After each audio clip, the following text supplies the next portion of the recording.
అందరికీ నమస్కారం. ఈరోజు మన వీడియోలో degree final year 5th semester మొదటి యూనిట్ కవితా ప్రక్రియలు ఇందులోంచి వచన కవిత అనే కవితా ప్రక్రియ గురించి తెలుసుకుందాము. వచన కవిత అనేది ఆధునిక తెలుగు సాహిత్యంలో ప్రధాన కవితా ప్రక్రియల్లో ఒకటైంది అని చెప్పవచ్చు. ముందుగా మీకు వచన కవిత అంటే ఏంటో క్లియర్ గా అర్థం కావాలంటే ఒకసారి ఈ వచన కవితను వినండి. ఇది ఒక సమాజంపై వచన కవిత.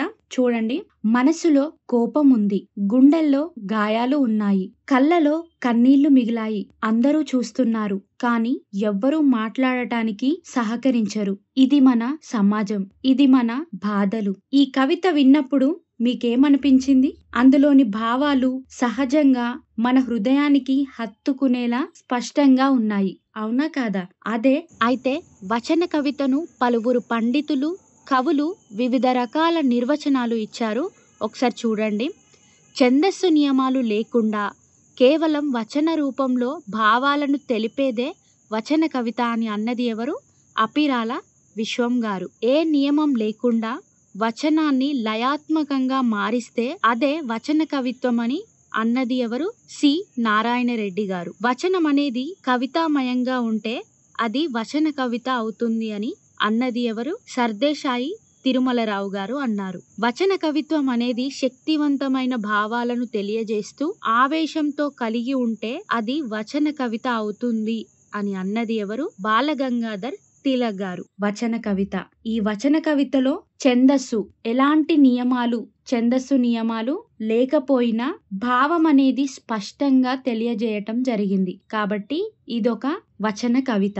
వచన కవిత అంటే ఏంటి? ఛందస్సు, యతి, ప్రాసలు ఇలాంటి నియమాలు ఏమీ లేకుండా సహజంగా మన లోపల నుండి వచ్చే భావాలని రచించేదే వచన కవిత అని అర్థం. వచన కవితలో ఆ భావాలు ఏవైతే ఉన్నాయో అవి మనల్ని, పాఠకులను, హృదయాన్ని తాకేలా ఉంటాయి. ఎలాంటి ఛందస్సు అనేది ఉండదు, సులభంగా అర్థమయ్యే భాషలో ఉంటాయి. చదువుతున్నంత సేపు మన జీవితంలో ప్రతి అనుభవం, ప్రతి సంఘటన, ప్రతి భావనకు దగ్గరగా ఉంటుంది. నేను ఇందాక చెప్పిన ఉదాహరణలో అది మన జీవితానికి, మన జీవితంలోని అనుభవాలకి దగ్గరగా ఉంటుందని చెప్పవచ్చు. వచన కవితను ఇంగ్లీష్ లో ఫ్రీ వర్స్ అని పిలుస్తాం. వచన కవితకు వచన పద్యం, వచన గీతం, వచన గేయం ఇలా ఎన్నో పేర్లు వచ్చినా వాటిల్లో వచన కవిత అనేది మాత్రం స్థిరపడిపోయింది. ఈ వచన కవితను ఒక ఉద్యమంగా నడిపింది ఎవరు అంటే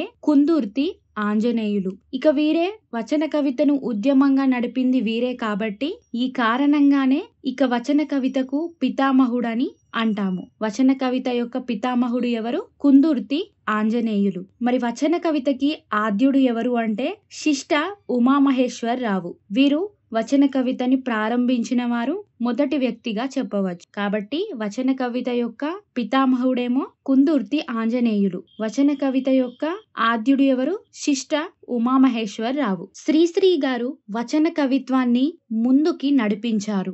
వీరు కవిత్వంలో పేదల యొక్క జీవిత స్థితులు, కూలీల బాధలు, శ్రమజీవుల కష్టాలు, పేదల ఆకలి, వారి యొక్క భావాల్ని అన్నిటినీ వచన కవిత రూపంలో అందించారు. వీరితో పాటు పట్టాభి, శ్రీరంగ నారాయణ బాబు, ముద్దు కృష్ణ వీరందరూ వచన కవితకు పునాదులు వేశారు. మరెందరో కవులు ఆరుద్ర, తిలక్, దాశరథి, నారాయణ రెడ్డి, మిగతా గొప్ప గొప్ప కవులంతా వచన కవిత్వాన్ని అభివృద్ధి చేశారు. వచన కవితకు నియమం, నిబంధనలు ఏమీ లేవు కాబట్టి కవి తన చుట్టూ ఉన్న ప్రపంచాన్ని పరిశీలిస్తాడు. అన్యాయాన్ని, అక్రమాన్ని, హింసని ఇలాంటివన్నిటినీ కనిపిస్తే వాటికి కవి అనే అతను స్పందిస్తాడు. కవి సమాజంలో జరిగే వాటి గురించి బాధపడతాడు. చుట్టూ ఉన్న మనుషులు ఉత్సాహంగా ఉండాలని కోరుకుంటాడు.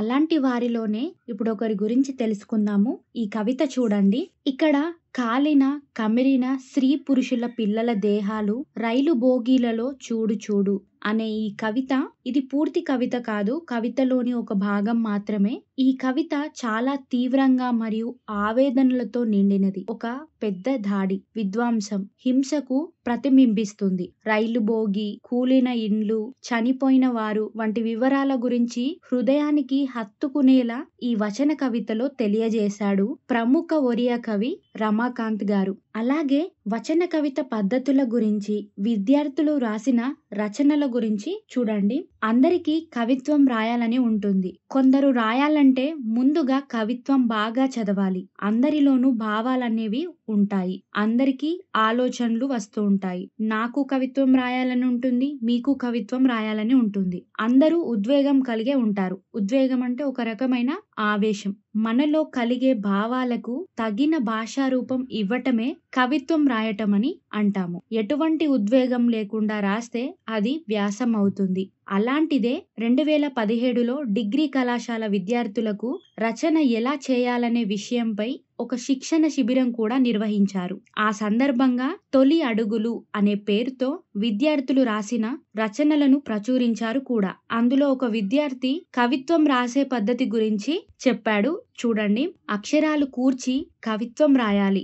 భావాల్ని, బాధల్ని, ఆలోచనల్ని అనంతమైన అక్షర రూపంలో ఆవిష్కరించేదే కవిత్వం అని ఒక విద్యార్థి అన్నాడు. మరొక విద్యార్థి ఏమన్నాడంటే, నాలో ఏముందని అడగకు, నీ శక్తిని గుర్తించి నువ్వు ముందుకు సాగు అని మరొక విద్యార్థి తన భావాల్ని వ్యక్తపరిచాడు. మరొక విద్యార్థి ఏమంటాడంటే, భాషతో ఎల్లలు లేని ప్రపంచాన్ని నిర్మించవచ్చు, భావంతో సమస్త మానవాళినే ఒక్కటి చేయవచ్చు అంటాడు. వీటన్నిటిని పరిశీలించినప్పుడు విద్యార్థులు కవిత్వం రాయగలుగుతారని, వారికి సృజనాత్మక శక్తి అనేవి ఉన్నాయని, విద్యార్థులు కూడా కవిత్వం రాయటంలో ముందు అడుగు వేయాలని, ఈ విధంగా విద్యార్థులు కవిత్వం అంటే ఏమిటో, ఎలా ఉంటుందో, దాని యొక్క ప్రయోజనం ఏమిటో తెలియజేశారు. అలాగే మరొక కవి కె శివారెడ్డి గారు కవిత్వం రాయటానికి ఏవేవో కావాలని భావిస్తారు చాలా మంది. కానీ వారు చెప్పిన కవిత్వం చూడండి.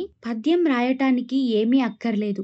మహత్తర మహోన్నత సాధన సామాగ్రి అక్కర్లేదు. ఒక శబ్దం చాలు, ఒక చూపు చాలు, ఒక పాదం చాలు. అంటే ఈ కవితలో పద్యం రాయటానికి మనిషిగా స్పందించే గుణం ఉంటే చాలునని చెప్తున్నాడు. స్పందన ఉన్న ప్రతి మనిషి కవిత్వం రాయగలుగుతాడని ఆ కవి తెలియజేశాడు. మనిషి సాటి మనుషులు పడే బాధలను, కష్టాలను అర్థం చేసుకొని దానిని చెప్పగలిగితే అదే కవిత్వం అవుతుందని కె శివారెడ్డి అనే కవి గారు తెలియజేశారు. ఇక అలాంటిదే వచన కవిత్వంలో గృహిణి పాత్రను చిత్రీకరించే తీరును గురించి చూడండి. గృహిణి జీవితం. ఒక స్త్రీ తాను గృహిణిగా ఎదుర్కొంటున్న అనుభవాలను పైకి సహజంగా, సరళంగా అనిపిస్తున్న తన బాధలను కవితలో చెప్పేందుకు ప్రయత్నించింది. ఈ కవితలో విశేషం ఏమిటంటే, వ్యాపార ప్రకటనల్లో అంటే అడ్వర్టైజ్మెంట్ లో తరచుగా కనపడే స్త్రీ గురించి చెబుతూ తన గురించి కూడా ఇందులో చెబుతుంది. ఒకసారి కవిత్వం వినండి, మీకే అర్థమవుతుంది. ఓయ్ నిన్నే, ఎల్లప్పుడూ కుటుంబం మొత్తానికి మంచి టూత్ పేస్ట్ కొంటూ ఉంటావు. మీ ఆయన నిన్ను బాగా ప్రేమించటానికి ఖరీదైన సబ్బే వాడుతూ ఉంటావు. 40% డిస్కౌంట్ తో కొనుక్కొచ్చిన చీరనే కడుతూ ఉంటావు. 2 నిమిషాల్లోనే వంట ఎలా చేస్తావు? దేవతలాగా కనిపిస్తూ కూడా బట్టలు ఎలా ఉతుకుతావు? నువ్వింత తాజాగా ఉండటానికి రహస్యమేమిటి? కొత్త orange 5 minute peel off face mask వాడటమేనా? చెప్పు నాకు. నువ్వలా నవ్వటానికి వాళ్ళు నీకెంత చెల్లిస్తుంటారో చెప్పు. ఇదొక వాస్తవిక గృహిణికి, అలాగే ప్రకటనలో కనిపించే గృహిణి యొక్క పాత్ర, ఈ రెండిటి మధ్య తేడాను తెలియజేస్తుంది. కాబట్టి కవిత్వం రాయటం అంటే నిత్య జీవితంలోని విషయాలు కానీ, నిత్య జీవితంలోని సంఘర్షణలను రాయటమే అని గ్రహించి ఇలాంటి చక్కటి కవిత్వాన్ని మనకు అందించారు. ఇలా మనలోని కలిగే అన్ని భావనలకి తగిన భాషా రూపం ఇవ్వటమే కవిత్వం రాయటం అంటాము. అది వచన రూపంలో ఉంటుంది కాబట్టి వచన కవితగా చెప్పవచ్చు. మీకు కూడా ఈ వీడియో నచ్చితే వచన కవిత రూపంలో ఒక కవితని కామెంట్స్లో చెప్పండి.